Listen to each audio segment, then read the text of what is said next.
Alors l'objectif de cette vidéo, c'est l'exercice 1 du bac S 2018 Liban.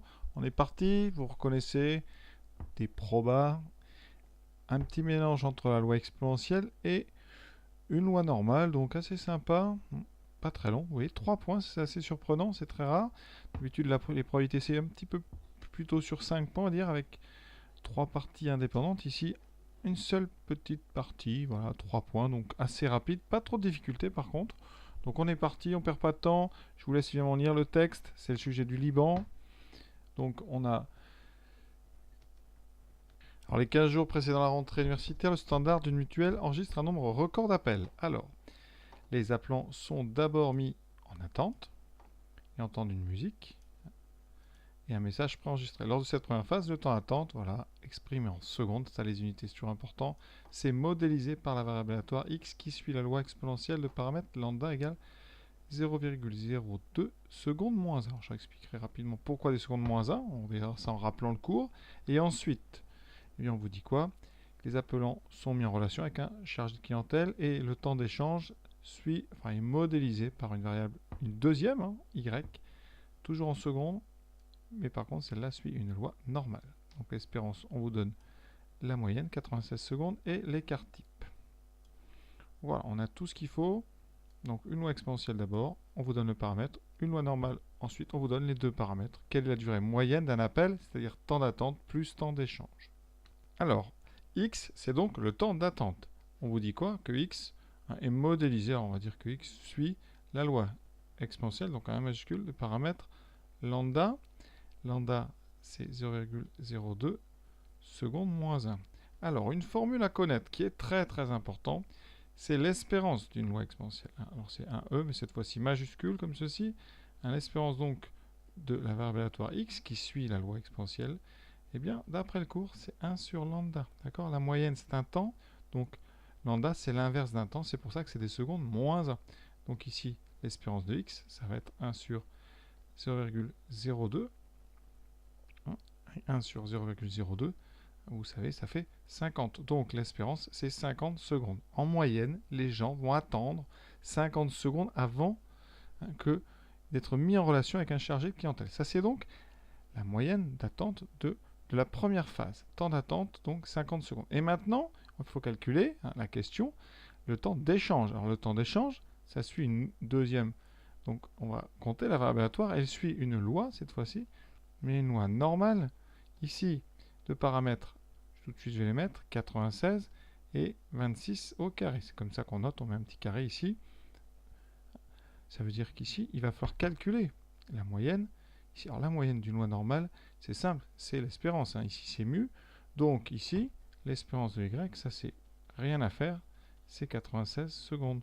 Donc, eh bien, durée totale moyenne, durée totale moyenne, ça va être tout simplement là la somme des deux moyennes, donc la somme de l'espérance de la première loi plus l'espérance de la deuxième loi, ce qui donne 50 secondes plus 96, donc 50 et 96, ça fait donc 146 secondes en moyenne.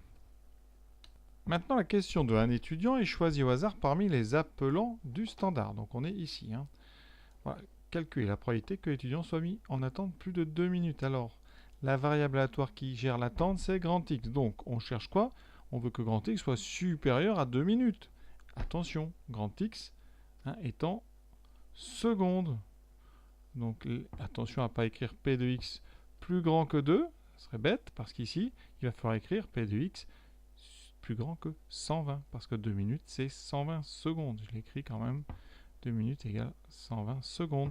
Donc on va chercher la probabilité que grand X soit plus grand strictement que 120. Alors on est sur des variables aléatoires continues, donc ça revient même que P de X supérieur ou égal. Ne vous inquiétez pas. Pour ça, eh bien, il faut connaître son cours. Alors rapidement, la loi exponentielle a une fonction de densité, c'est celle qui permet de calculer les intégrales, qui est lambda exponentielle moins lambda t. Et quand on calcule la probabilité de x supérieur ou égal à 120, on doit faire l'intégrale de 120 à plus l'infini de lambda exponentielle moins lambda t dt, ce qui revient sinon à faire tout simplement 1 moins l'intégrale de 0 à 120 de lambda exponentielle moins lambda t dt, et on trouve Ça, c'est à vous d'aller vérifier vos calculs, mais vous pouvez l'appliquer directement. On trouve exponentielle moins lambda fois 120. C'est-à-dire que, eh bien, vous pouvez apprendre par cœur que la probabilité que x soit plus grand que petit a, avec petit a positif, c'est exponentielle moins lambda. Donc ici, directement, on peut l'écrire ici, égale exponentielle moins lambda fois 120. On remplace lambda par 0,02. Ça fait donc exponentielle de moins 2 fois 12, 24. On décale donc exponentielle de moins 2,4. On prend une calculatrice. Vous voyez qu'on trouve donc 0,09. Donc là, en probabilité, on va garder quoi? Un chiffre après la virgule. Donc ici, enfin, on va garder un chiffre. Si on va rendre en pourcentage, donc 0,91, donc 9,1%. Donc la probabilité, c'est 0,091. On ne vous demande pas d'arrondir particulièrement. Donc voilà. Voilà une première réponse. Question B.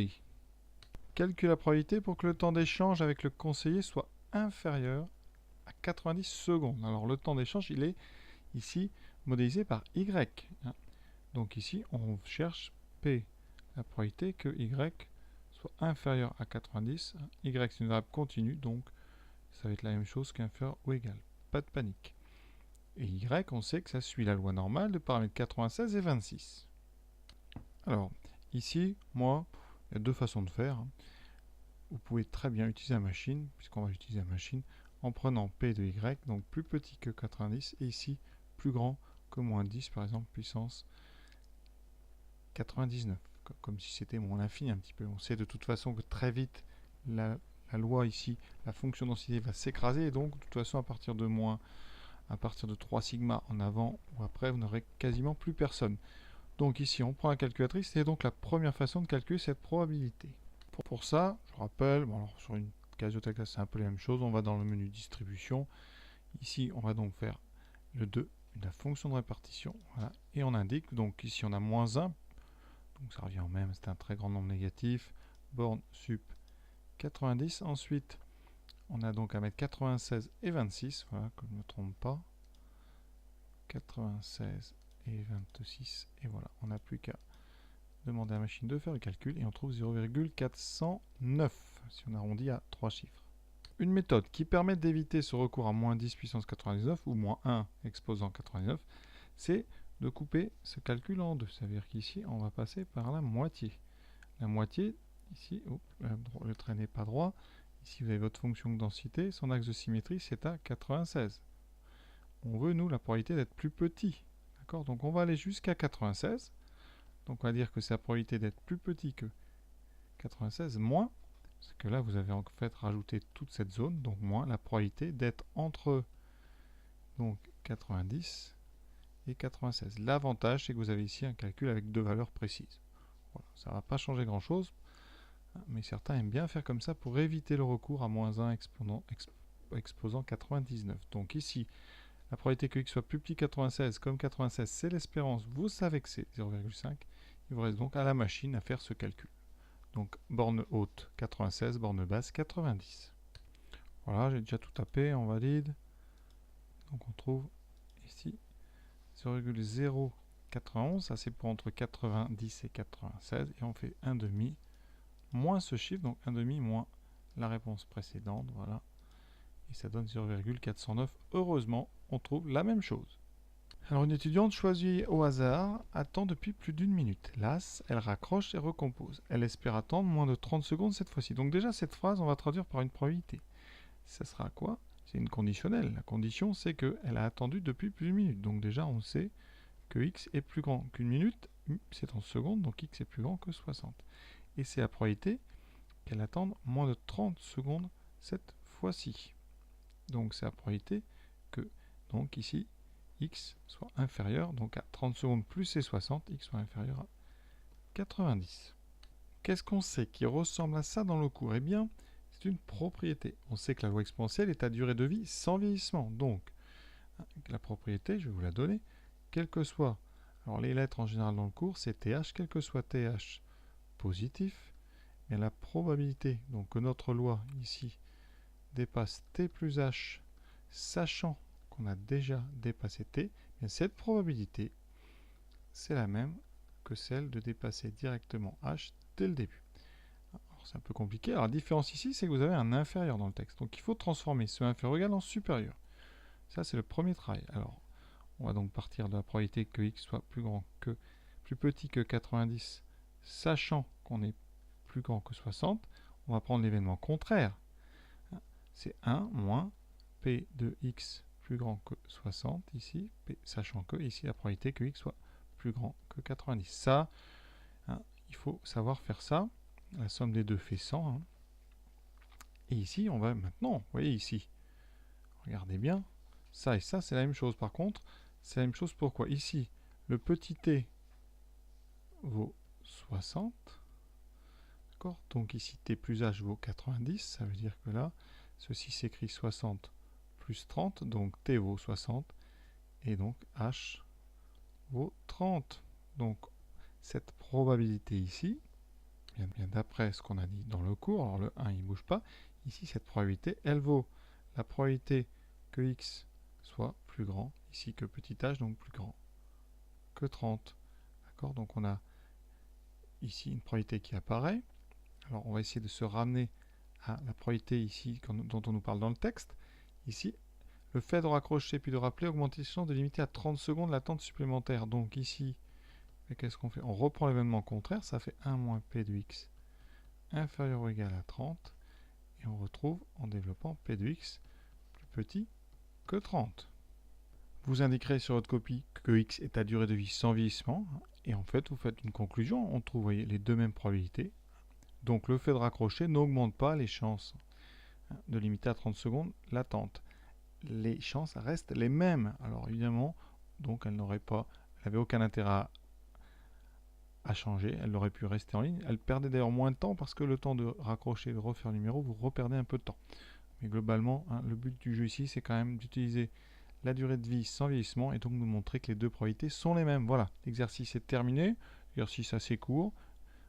Alors les petits risques, juste, vous ferez bien attention. Si vous utilisez le cours, dans le cours de terminal, on a la propriété, c'est avec ici un supérieur, alors que dans le texte ici, on a un inférieur. Donc vous ferez un petit peu attention, un passage ici au contraire.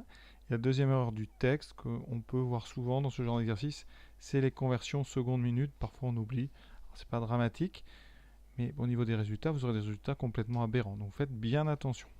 Voilà, à très bientôt et bonne continuation dans votre travail.